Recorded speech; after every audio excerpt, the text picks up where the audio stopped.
Obligatori, obligatòria. Segons el diccionari de l'Institut d'Estudis Catalans, que obliga, que és d'obligació. Tot això són coses obligatòries. No sona molt divertit, no? Però si oblidem els tòpics i fem que sigui un acte revolucionari. Si vols quedar-te, benvingut i benvinguda a les ulleres de llegir, concretament al meu projecte Lectura Obligatòria. Perquè sí, tot i créixer en un sistema on els llibres eren una cosa obligada que possiblement no feia per a la nostra edat o no mos atreia en aquell moment, canviar la nostra relació en els llibres és possible.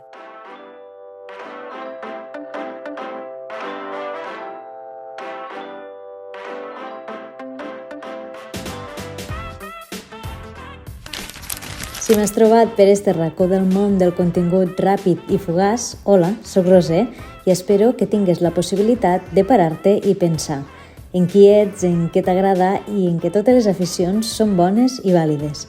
No vull que llegisques per obligació ni el mateix que jo, ni que compares els ritmes de lectura, tampoc que tingues la tauleta de nit plena de novetats o que et sentigues malament si un dia no et ve de gust llegir. Vull que, si mai arribes hasta aquí, en este món que va tan de pressa, te pares i et regales un moment per a fer el que més t'agrada. I si és llegir, o t'agradaria que ho fos, estiré encantada d'acompanyar-te. I després de tot este discurs, se m'havia oblidat explicar-vos d'on surt tot això. Fa 6 anys no estava passant pel meu millor moment personal i laboral i vaig decidir enfocar-me en el que realment m'agradava, els llibres. A tal moment, per a mi la lectura era una cosa íntima i solitària, però allí vaig entendre que també podia ser compartida. Però començarem des del principi. Tot i no venir d'una família especialment lectora, els llibres i les lletres m'han acompanyat des de ben menuda. Perquè en una realitat sobreproductiva que ens fa viure a per dos, no hi ha forma més bonica de rebel·lar-se que parar i no fer res més que llegir estirat al sofà. La vida mos passarà igualment per davant, així que, com a mínim, gaudim dels minuts de desconnexió que mos aporten els llibres, aquell objecte demonitzat durant anys i assenyalat com avorrit, pesat, obligatori, mites que algú possiblement li ha interessat escampar, res més lluny de la realitat. Des de llavors, en èpoques millors i d'altres més fluixes, els llibres han estat una part molt important de la meva vida. I després d'anys recomanant-vos llibres, avui faig un pas més perquè crec de veritat que els llibres poden ser molt més que la temuda lectura obligatòria. Per això naix este projecte, per a demostrar juntament amb professionals d'arreu de Catalunya que llegir pot ser una experiència per a tots els públics. Comencem potser en la part més personal. Ella no és professional de cap àmbit relacionat amb les lletres, però sí que és una experta en cures i la dona que ha contribuït a fer-me la persona que sóc avui. Si m'acompanyeu, veureu l'entrevista més personal i, per a mi, la més especial de tota aquesta sèrie de vídeos. Estic més nerviosa. Jo també.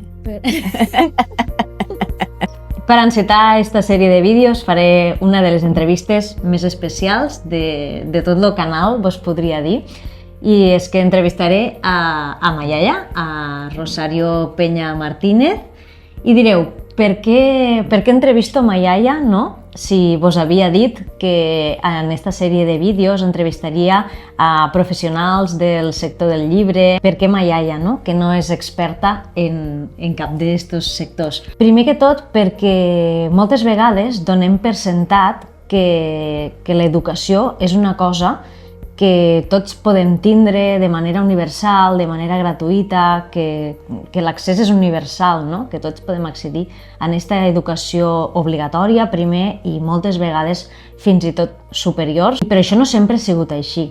I sí, encara que ella no ho cregui, veureu que moltes de les coses que mos diu són petits actes revolucionaris fets des de la intimitat d'una casa. I després també perquè ella és una part molt important de qui sóc avui i a través del que parlarem en ella podrem entendre també qui sóc jo una mica. L'any 40 vaig néixer a Baza, província de Granada. Sí, Andalusia. Sí, i als 5 anys jo ja me'n vaig vindre aquí a Catalunya. Em he criat aquí a Catalunya. Marxeu de Baza perquè allí hi havia... Perquè no havia feina per a mon pare i no estaven bé. I aquí uns tios meus i ma iaia vivien aquí a Amposta i tenien feina a la via del tren.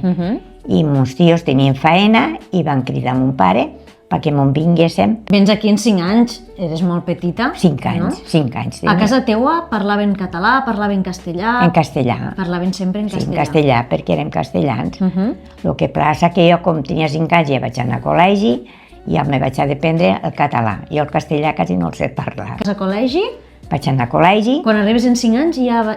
sí, però als 6 anys o 7 anys ja ma mare me va tindre que traure perquè tenia que treballar. És a dir, vas molt poquet, molts poquets Poqueta anys cosa, al molt col·le. poc. Vaig anar 2 o 3 anys vaig anar. 2 o 3 anys. I llavors jo me vaig ficar de niñera. Llavors, claro, t'obliguen a deixar el col·le i tu ja no estudies més. No, jo ja no vaig estudiar més. Jo el que sé llegir i el que sé escriure m'ho he després jo tot sola. Una miqueta en el que aprens estos primers anys al col·le. I el que jo, l'esforç que he fet de manera autodidacta. de dependre. Però jo he estat més de criada, de niñera i tot això, que no estudiant. Claro, i ara, bueno, ara és obligat, no?, que tots els xiquets vagin a col·legi. Jo ho trobo molt bé. Des de petits fins Perquè després, i abans no hi havia. se necessita dependre.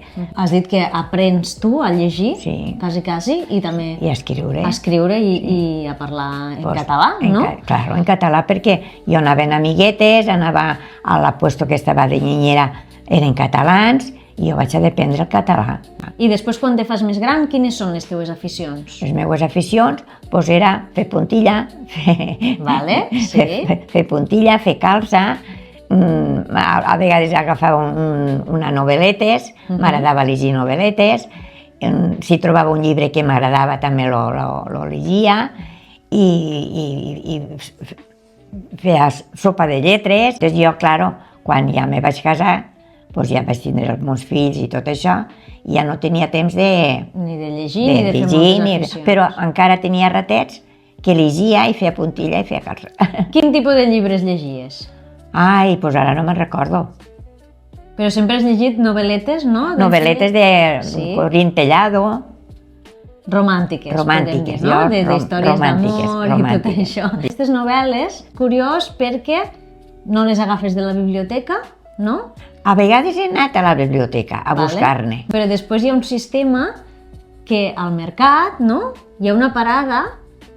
Hi ha una dona que té novel·les i jo anava allí a descanviar les novel·les. És a dir, tu portes les teves novel·les que ja has Les que ja he llegit i me les canviava per unes altres. I ella te les canvia per unes altres en un mòdic preu, no? Molt bé, d'un euro, el que sigui. No me'n recordo si m'he fet pagar 1 euro o poqueta cosa. I llavors són com de segona mà, perquè les novel·les són de segona mà, no són noves. Les novel·les que tu deixes, les llegis després una altra persona. I llavors anava canviant. Quan m'egito, sempre m'agrada llegir un ratet. La vista ja no és la mateixa. No. Però tot i així fas l'esforç de llegir. Però encara faig l'esforç de llegir. I fer puntilla i fer calça. Molt bé. Vale. I hi ha alguna que sigui la teua preferida entre totes les... Alguna que has llegit més d'una vegada o no? Les llegeixes totes i ja està? No, les llegeixo totes, no les torno a repetir. No les tornes a llegir? No, perquè tinc tantes que jo, la que no m'agrada la deixo. Molt bé. Les abandones? Claro, si no t'agraden. les que no m'agraden les deixo. Jo això no ho sé fer. Jo sí. Jo si hi ha un llibre que començo a llegir i no m'agrada, lo tinc que acabar. Doncs jo no. Començo a veure si m'agrada una altra. I què li diries a la gent o als joves o als grans o als que tu vulguis, que vulguen llegir? Que llegien, que és bo, que és una cosa que s'entretins, no penses en unes altres coses, molts de cap se'n van perquè estàs en la novel·la i no penses en lo mal que tens. Igual com això, com en l'entretindre de fer sopa de lletres, i fer puntilla i fer calça. I els que diuen que llegir és avorrit? No, és veritat, no és avorrit llegir i fer coses, no. El que passa és que, clar, ara... Avorrit és quan estàs assentada i no fas res. Això sí que és avorrit. Però ara tenim més entreteniments. Cansa. I llegir no tant. A mi la tele i d'allò me cansa, jo m'estimo més. A vegades estic assentada, apago la tele i me fico a fer la calça o la puntilla, el que sigui. M'agrada estar... És més entretingut. M'agrada més. Molt bé, doncs moltes gràcies. Veus, ja està, no era tan complicat. Espero que vos hagi agradat tant com jo he xalat fent-la. Si vols acompanyar-me en esta aventura, només cal que te quedes per aquí. Mos trobarem més o menys una vegada al mes I, mentrestant, també em pots seguir a Instagram i a TikTok com Les Ulleres de Llegir. Gràcies per ser-hi. Fins la propera.